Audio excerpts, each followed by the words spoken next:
Bienvenidos a este nuevo curso sobre los tanques API 650. Soy el ingeniero Rafael Maraví y es un gusto para mí compartir mis experiencias en el ámbito industrial en el cual me desempeño e invitar a todos ustedes los jóvenes a investigar, a conocer este rubro de la ingeniería que hasta la actualidad es poco conocido. ¿De qué vamos a tratar en este pequeño curso? Sobre los tanques API 650 enfocados al área de la ingeniería civil. Si bien es cierto, esta estructura es diseñada por los ingenieros mecánicos, sobre todo el tema de acero, ¿no? Que vienen a ser las envolventes, los techos, los anclajes. El área civil también tiene su función y es en ayudar, en darle las facilidades para su funcionamiento.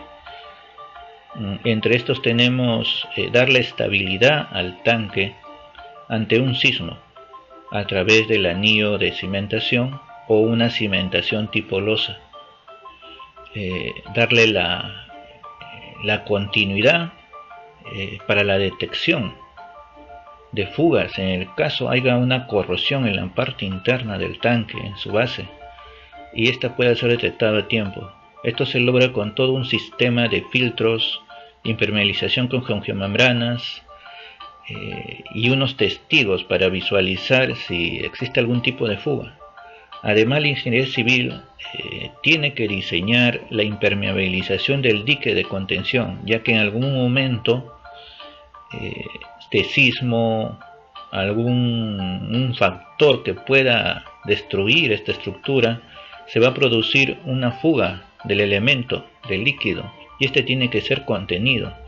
Todo ese sistema de contención, basado en muros, ya sea de concreto o de tierra, tiene que ser diseñado por el ingeniero civil. Esto sería, digamos, parte fundamental del funcionamiento de estas plantas y sobre todo del tanque, ¿no? Ya pues esto se encuentra regido por una normativa de Osinermin, la norma peruana, el decreto supremo 05. Y volviendo un poco al concepto de tanque API, son estructuras verticales de forma cilíndrica con un cuerpo de material de acero o de algún tipo de aleación, que fundamentalmente se usa para almacenar algún tipo de fluido, un líquido, bueno, que se usa en el ámbito industrial, ¿no? Solventes, agua o petróleo, y que se rigen bajo las normas de diseño del API 650. Ahora veamos un poco este esquema que va a ser importante para entender el proceso en que se usan estos tipos de tanques, ¿no? Netamente, al ser un elemento de almacenamiento, va a tener una recepción y una entrega. Una recepción puede ser un ducto, una embarcación o un conjunto de cisternas, ¿no? Que lo vayan directamente a este tanque API, el cual va a tener un dique de contención ante algún tipo de derrame, ¿no? Al tener almacenado acá, ya se puede enviar hacia una distribución de elementos. En este caso, en esta zona de almacenamiento, pueden llevarlo a un área de operaciones donde, ¿no?, se puede transformar o mejorar el producto para posteriormente, digamos, entregarlo o despacharlo, ¿no? Igualmente a través de cisternas, de alguna embarcación o algún tipo de ducto, ¿no? Lo mismo, en este esquema tenemos al tanque que está sufriendo algunos cambios de sus propiedades, el cual se le inyecta un disolvente, el cual finalmente va a ser mezclado y bombeado a diferentes cisternas, ¿no? Y llevados a diferentes lugares. Netamente, si se dan cuenta, es un tema, los tanques API son para almacenamiento. Ahora, en este esquema de acá, lo importante es resaltar de que dentro del tanque haber todo un proceso de reacciones, de transformación de calor dentro del tanque, y es por eso de que estos se diseñan a determinadas presiones, y que además lo importante para los ingenieros civiles es que todo este conjunto de elementos que se van a fusionar, que van a estar bajo propiedades, bajo presión, finalmente va a llevar a que tengamos sedimentos, ¿no?, de cualquier tipo, dependiendo del producto que se almacene, y estos sedimentos tienen que ser tratados, ¿no?, para mantener el elemento limpio. Y ahora, ¿qué normativa necesitamos conocer para diseñar la parte civil de estos tanques? Bueno, en principio necesitamos conocer tres normas: el API 650, el AC7, la parte de carga sísmica, carga de viento y los parámetros sísmicos, y los elementos no building.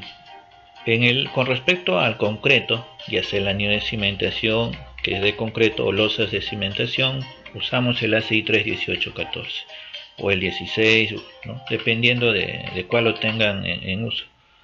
Ahora veamos. El API 650 en el anexo E maneja los parámetros sísmicos sacados o basados en el AC7. En el API 650 también tenemos la metodología de diseño no ACE, debido a que el espectro con que se maneja el ACE es netamente para la zona de Norteamérica, Estados Unidos, y no es para el caso de Perú, pero teniendo como conocimiento que el diseño se puede realizar afuera de este país, entonces el API nos considera un artículo en donde podemos diseñar con la metodología no ACE, que lo veremos más adelante. También podemos usar la normativa peruana.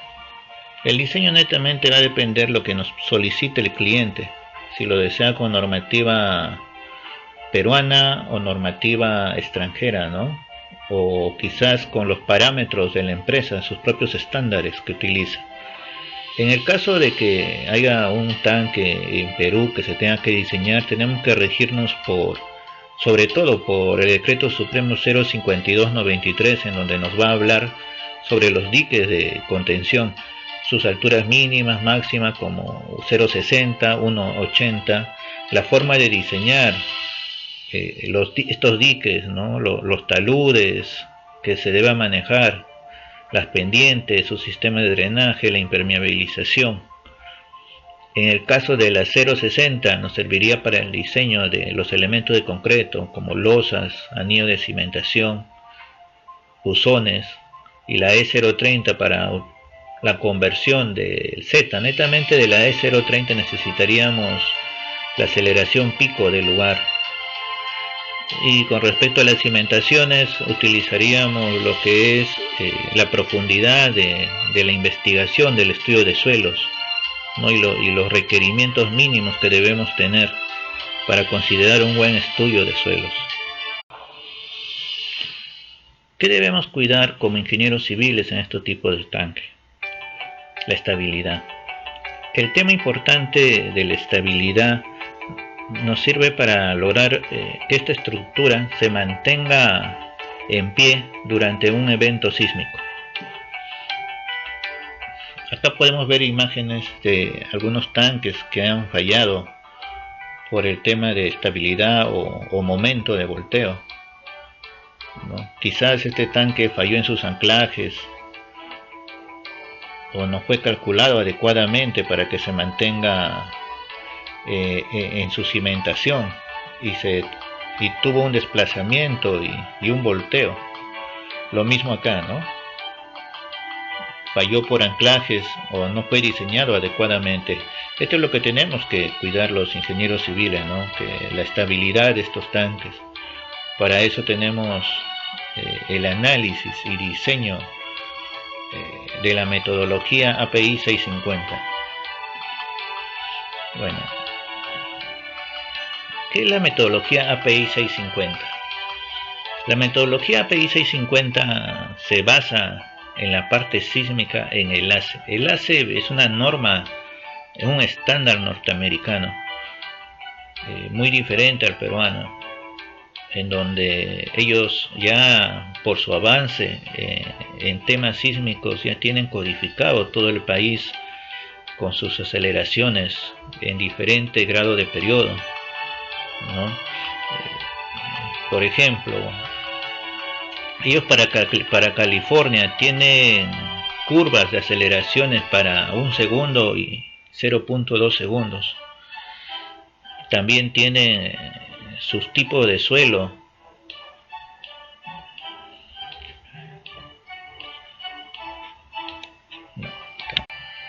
Vamos conociendo un poco más del diseño de estos tipos de tanques. Lo que tenemos que entender es que el API 650, cuando fue publicado, estaba en rigor el ACE 705. Sabemos bien que en Norteamérica el diseño se realiza en base al sismo máximo esperado, ¿no? Y finalmente este sufre, digamos, conversiones a un sismo de diseño. Utilizan un factor de conversión de 2/3, ¿no? Que se le llama Q. Esto lo hacen para llegar al sismo de retorno de los 475 años, el cual usamos nosotros en nuestra norma E030, ¿no? Lo que tenemos que entender acá es que existe un factor Q que transforma el sismo de diseño, o digamos el sismo máximo esperado, hacia un sismo de diseño. En el caso de Perú ya estamos en el sismo de diseño, nuestro factor Q es de 1. Para el caso de Norteamérica el factor Q es de 2/3. Lo que tenemos que entender también que en Estados Unidos la parte sísmica ellos trabajan con una serie de mapas, unos mapas de isoaceleraciones para periodos de 0.2 segundos, que son los periodos cortos, y para periodos de 1 segundo. Ahora, ¿cómo se hace estas transformaciones para nuestro espectro sísmico? Bueno, el API 650 nos da una metodología, que es el método API 650 no ACE, ¿no? En el anexo E. ¿Qué nos dicen ellos? Que debemos multiplicar nuestro pico de aceleración o el factor Z con el factor 1.25 o el factor 2.50 dependiendo del periodo. En el caso de periodos cortos de 0.2 lo multiplicamos por 2.50, y en el caso para obtener periodos de 1 segundo lo multiplicamos por 1.25. También podemos usar la metodología de Monroy y Bolaños. Esto es, ellos desarrollaron una serie de mapas de isoaceleraciones para periodos de 0.2 y periodos de 1 segundo, ¿no? Para amortiguamiento de 5% del crítico y periodo de retorno de 475 años. Como podemos ver acá, se han obtenido estos valores para la zona de Lima, Callao, y se ve que hay una variación, ¿no? Digamos 0.94 con 1.125 y 0.38 con 0.5. En realidad la variación no es mucha, se aproxima, pero es recomendable siempre trabajar con la metodología del API, ¿no? Sobre todo porque ya está normado, ¿no? Y lo cual nos sirve como base legal para cualquier diseño. Continuamos. Como les dije anteriormente, los mapas de Monroy y Bolaños están hechos para los periodos de 0.2 y 1. Acá podemos ver una ampliación de estos mapas. Bueno, son mapas del 2004, ahora se pueden mejorar.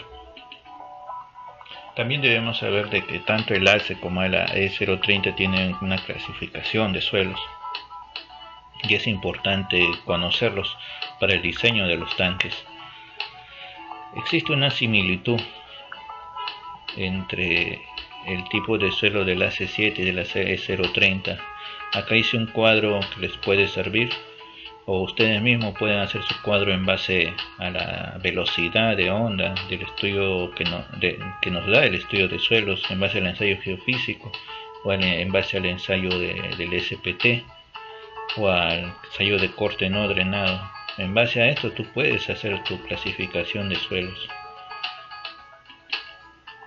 También debemos saber de que el AC716, el más actual, en su tipo de suelo E, ha sido más exigente, buscando, digamos, una mayor coherencia en el estudio de suelos, pidiéndote que seas más exhaustivo, haciendo más estudio detallado o hasta estudios de riesgo sísmico, ¿no? A diferencia del AC710, como pueden ver, ya tenía unos parámetros definidos en el tipo de suelo E, lo cual no se ve en el AC716. Para nuestro caso vamos a diseñar con el AC710, ¿no? Porque acá nos da ya más definido y además de manera académica. En el caso de que no tenga un estudio de suelos, el AC7 también nos indica de que podemos usar una clase de tipo D. Acá veamos un ejemplo.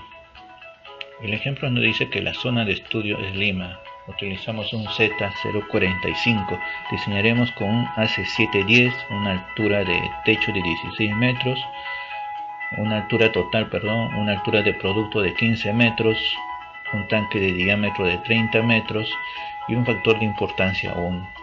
Peso del contenido 4.000 toneladas, peso del fondo 20 toneladas, peso del contenido se refiere al líquido, ¿no?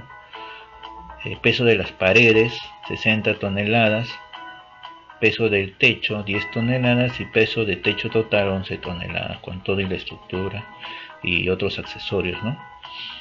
Acá podemos ver la coordenada para el techo de 1620. Este es para la punta del cono, ¿no? Porque él nos dice que la altura total es de 16 metros y la altura de techo 1620. Es muy probable de que sea un techo cónico con 20 centímetros de altura entre la punta del cono y el perímetro del cono.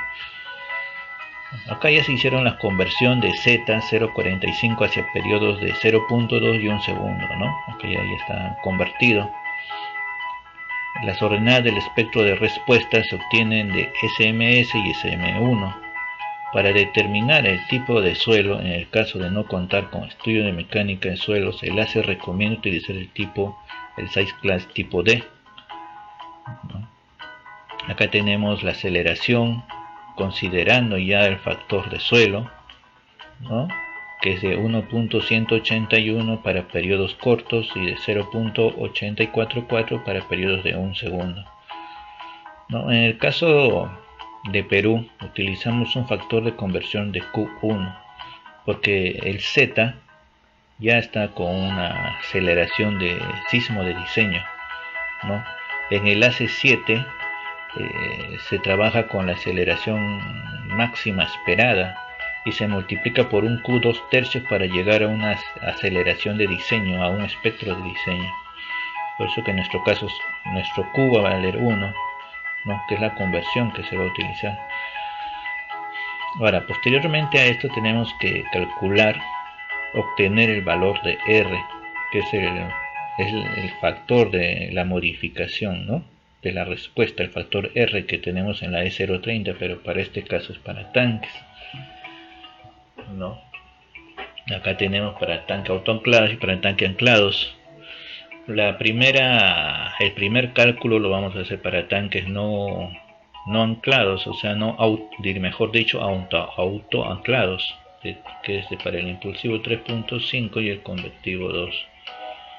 ¿No? Acá podemos ver que para la aceleración impulsiva, ¿no? Estamos utilizando el R para lo que es el factor impulsivo de 3.5, ¿no? Dándonos una aceleración impulsiva de 0.337, ¿no? Y digamos, ahora podemos usar la aceleración impulsiva si el S1 es mayor o igual a 0.6, entonces usar este factor, ¿no? Esta conversión de acá.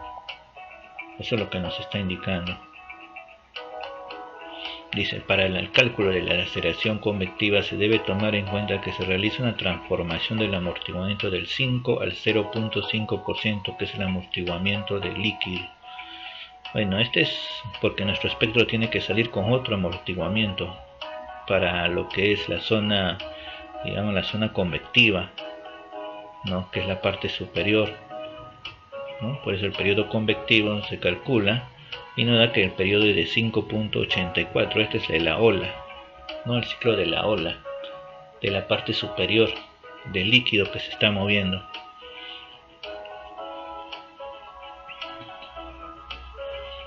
Dice, si S1 es mayor o igual a 0, entonces usar esta aceleración impulsiva, esta conversión, ¿no? Tenemos que el periodo convectivo es 5.84. Para el cálculo de la aceleración convectiva se debe tomar en cuenta que se realiza una transformación del amortiguamiento, estamos repitiendo, que es el amortiguamiento del líquido. Esta transformación se realiza con el factor K 1.5, que es este de acá, ¿no? Lo que quiere decir que para transformar el amortiguamiento, la aceleración amortiguada 5% a un amortiguamiento del 0.5, lo multiplicamos por 1.5, ¿no? Lo que nos va a dar un periodo, una aceleración convectiva de 0.07. El API 650 considera que para el volteo por sismo hay que considerar tres factores: el anclaje, la plancha anular y cargas en el fondo del tanque, ¿no? La plancha anular puede determinar, de acuerdo a su peso, de que no necesita anclajes. A veces podemos aumentar el peso de la plancha, el espesor de la plancha anular, para no usar anclajes, ¿no?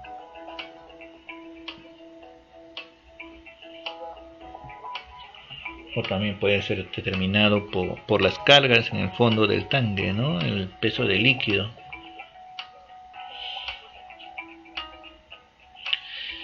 El anclaje se verifica con el factor J, quien determina el tanque es anclado o autoanclado. Bueno, el factor J, que es el de acá, nos va a determinar si necesita anclaje o no. En el caso de que el J sea menor o igual a 0.785, el tanque está autoanclado. ¿Qué quiere decir? Que todo su sistema permite que el tanque no sufra volteo, o sea, no sufra ningún desplazamiento vertical de su base considerable, ¿no? Quizás debido a su plancha anular, que ha sido diseñada para lograr esto, ¿no? O netamente por un juego de estos dos, ¿no? La plancha anular más la carga del fondo del tanque. Digamos que siempre va a tener un contenido, nunca va a estar vacío totalmente. Y si el J está entre 0.78 y el J está entre 1.54, también dice que el tanque está autoanclado, ¿no? El tanque está levantado, o sea, podría sufrir un levantamiento.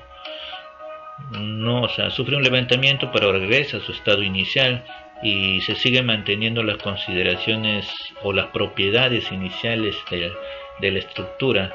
No hay mayor riesgo, ¿no? Porque la estructura puede soportar este levantamiento. En cambio, si el J es mayor a 1.54, el tanque no es estable. Por eso es necesario, ¿no? Digamos, colocar anclajes, o en todo caso, como le decía, ¿no? Modificar el anillo anular, ¿no?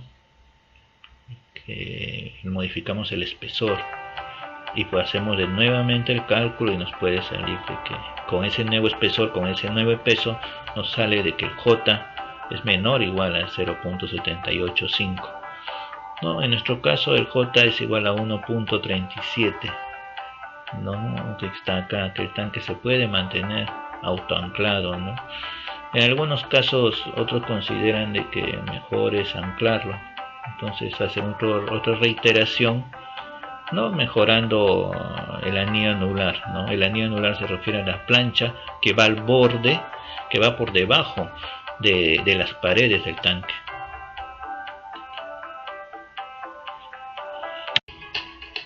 Anteriormente pudimos ver que es necesario obtener los parámetros del suelo para el diseño o para la verificación de la estabilidad de estos tanques. A continuación veremos unas fotografías que se hicieron en los estudios de suelos que se hizo para estos tanques.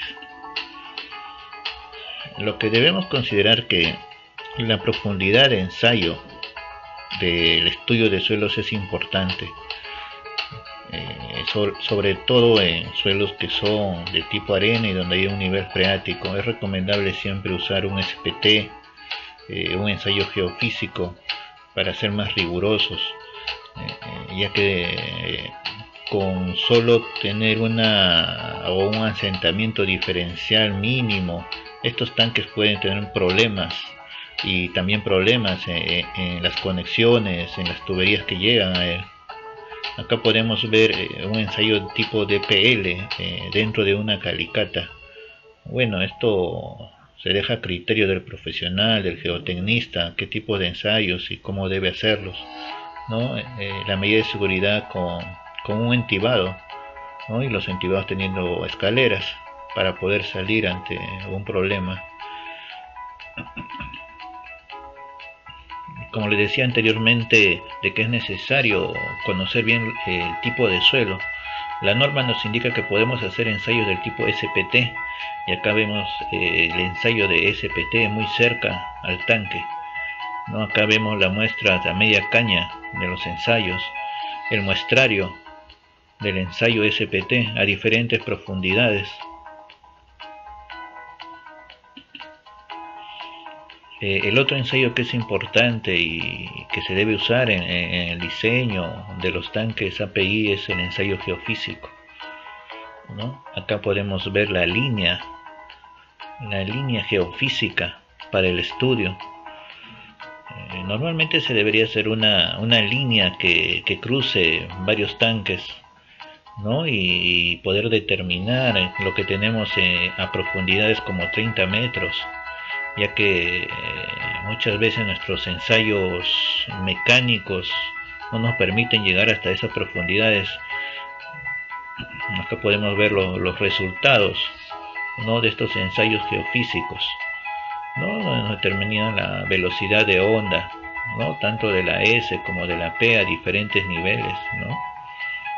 Acá pueden verificar que son ensayos que se han hecho más de 20 metros, ¿no? Donde podemos determinar la rigidez netamente del estrato, ¿no?, de acuerdo a la velocidad de ondas que nos dan, ¿no? A veces el ensayo SPT, digamos, necesita una validez, y esta validez se hace con un ensayo geofísico, ¿no?, de manera general.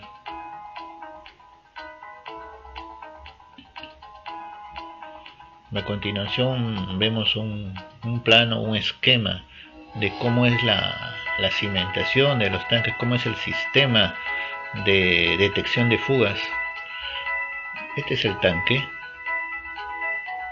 el anillo y su sistema de detección de fugas, los testigos que le llamamos, ¿no?, que son a manera de unos buzones que se conectan, digamos, a un sistema de filtro que se esté acá, a un sistema de filtro, y con la tubería llegamos a unos testigos en donde se va a almacenar 6 fugas, ¿no?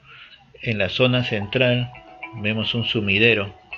Como les decía anteriormente, esta zona de acá, ¿no?, esta zona de acá tiene esta caída justamente para que, si hay una fuga, una corrosión de los elementos en la estructura de acero, el líquido pueda caer a estos sumideros que se encuentran por debajo, ¿no?, por debajo del tanque. Este sumidero tiene una conexión a otro testigo, va directamente hacia ahí, hacia este testigo. Para controlar el fondo, y para controlar las fugas en la zona de los bordes se usan unos testigos laterales, ¿no? La cantidad va a depender netamente del diámetro del tanque, ¿no? Pueden tener hasta 10, no sé, dependiendo del diámetro, como les digo, ¿no? Este es el esquema general, un filtro de piedras, de grava, que va a cruzar netamente el anillo de cimentación y se va a depositar en un sistema de testigos a base de buzones. Normalmente estos testigos deben superar una altura, ¿no? En el caso que haya una fuga externa, no puede ser el líquido de esta fuga no se penetre, no ingrese a estos testigos y se pueda confundir de que de esta estructura hay fuga. De manera general también podemos ver cómo es una sección del corte de la parte inferior de los tanques, como les decía, ¿no? Una tubería que va conectada debajo de un sumidero con una serie de filtros para verificar si hay una fuga de líquido debido a la corrosión o un mal empalme en la estructura de acero de las planchas base, de las planchas por debajo del tanque, ¿no? Como ven, cruza la cimentación, cruza el anillo de cimentación. Ahora, normalmente ponen estos canales, una canaleta como le llaman pluvial, ¿no? Porque normalmente el tanque al momento de llover, desde el techo cae el agua de lluvia, y para no, digamos, afectar esta zona de tránsito e inspección, se pone una serie de canales perimétricos al tanque. Acá podemos ver a mayor detalle cómo son estos detectores de fugas, ¿no? Esta es la malla de la geomembrana, este es un dren de grava, ¿no? Y esta es la tubería, en donde se va hacia un testigo, que es a forma de buzón, el cual tiene que ser tapado, ¿no?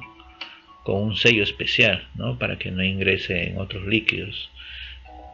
Como se ve, debe tener una terminada pendiente para que todas las fugas, digamos, tanto debajo del tanque como interiormente del tanque, se vayan hacia el centro, porque acá hay otra tubería de drenaje, ¿no? De los sedimentos que hay dentro del tanque. Acá podemos ver otra imagen a mayor detalle, ¿no? Acá está el filtro de piedra, el filtro de gravas, una tubería perforada, y traslada el líquido que ha fugado o que ha salido del tanque hacia este testigo, ¿no? Este testigo es un buzón con una tapa. Normalmente estos buzones deberían tener una altura de hasta 50 centímetros, ¿no? En el caso de lluvias o el derrame de algún elemento líquido no ingrese a este buzón. Este es el canal pluvial, como les digo, ante una prueba, digamos, contra el fuego, usando el sistema contra incendios, o ante una lluvia intensa, para no, digamos, malograr o deteriorar la zona de inspección, se pone un canal, ¿no? Un canal al borde de todo el perímetro del tanque. Acá podemos ver otro detalle debajo del sumidero del tanque, donde hay un filtro. Acá está la tubería, ¿no? Que sale desde el centro, ¿no? Que es esta de acá, que va al buzón. Es esta tubería vista desde otra elevación, ¿no? Y toda una capa de arena clasificada, ¿no? Que tiene que ser permeable, ¿no? Y acá está se hace una serie de compactaciones adecuadas y se coloca una geomembrana, ¿no? Acá pueden ver la geomembrana y el geotextil, ¿no? Este es el fondo del tanque. Acá podemos verlo a mayor detalle, ¿no? El fondo del tanque, una mezcla asfáltica en frío, ¿no? Por acá se coloca el geotextil, la geomembrana y una arena clasificada que sea permeable, para que permita, si hay alguna fuga, ¿no? Que pase la zona impermeable, llegue acá y pueda trasladarse hacia los sumideros, ¿no? Bueno, también vamos a, de manera general, ver el funcionamiento en la zona, ¿no? El funcionamiento del anillo de concreto, cómo es que trabaja el anillo de concreto en la zona de apoyo de las paredes del tanque, ¿no? El concepto radica en que toda esta masa digamos, todo este peso, mejor dicho, tenga un asentamiento igual al asentamiento que pueda producir este anillo de concreto. Al tener asentamientos iguales a este nivel, entonces el asentamiento no va a ser, digamos, perjudicial al tanque. De hecho, va a haber un asentamiento, no inmediato, pero al calcular el ancho de este anillo de concreto, que nos va a dar un asentamiento igual acá y en esta zona debajo del tanque, entonces ambos asentamientos van a ser iguales y van a bajar, ¿no? Y no va a ser perjudicial para el tanque. Bajo este concepto es que diseñamos este ancho de cimentación, ¿no? Acá podemos ver los cálculos en base a las presiones del tanque, la presión del anillo, ¿no? Y calculamos el espesor del anillo bajo este concepto, ¿no? Existen otros conceptos dentro del tanque, ¿no? Para calcular este espesor de lo que se le llama la plancha anular. Esta planchita sobresale acá, ¿no? 2 pulgadas, ¿no? Y este espesor del tanque, de la plancha anular, se calcula en base al momento, ¿no? Se considera como una viga cantilever, una viga en voladizo, los esfuerzos, y se hace el cálculo del espesor del acero en base a su flexión. Como dice acá, el momento actuante servirá para verificar el espesor de la plancha anular. Acá podemos ver no un detalle de una cimentación del tipo plancha anular, del tipo anillo, pero con su zapata. Esto se utiliza cuando normalmente el suelo es malo, es muy malísimo, ¿no? Acá podemos ver el anclaje, ¿no? El anclaje tiene todo una forma de ser calculado, no se calcula de forma general, hay que ver varias condiciones, de acuerdo a la CI 318, la distancia que debe de haber entre el borde de la cimentación, el eje del perno, a la distancia de la pared del tanque, ¿no? Hay una serie de condiciones que se debe cumplir para que no haya problemas estructurales a posterior cuando ya entre en servicio, ¿no? Cuando ya se coloque la primera prueba hidráulica el tanque, ¿no? Bueno, acá están los dos tipos, ¿no? Zapata corrida y un anillo de cimentación, ¿no? Todos con su sistema de drenaje fluvial, ¿no? Para evitar lo que les comenté de que haya una inspección, digamos, sin problemas, ¿no? De manera limpia. Bueno, acá está, bueno, los esfuerzos en el suelo y anillo de cimentación. Acá vemos el esfuerzo netamente debido al terreno, ¿no? Y esto es lo que le comentaba, ¿no? Las presiones del anillo y las presiones del tanque deben ser las mismas para que el asentamiento sea uniforme y posteriormente no haya problemas en el cuerpo del tanque. Bueno, ese es el concepto importante para este tipo de tanques. Muchas veces erróneamente quieren reforzar anillos de concreto de una manera, digamos, informal o tradicional, mal, que no está normado, bajo conceptos teóricos impropios, ¿no? Y se olvidan de este concepto. Para cualquier tipo de reforzamiento de estos anillos o de estas cimentaciones hay que regirse bajo el concepto de presiones iguales debajo del anillo y debajo del tanque. Bueno, eso es todo, señores, y espero que les haya gustado.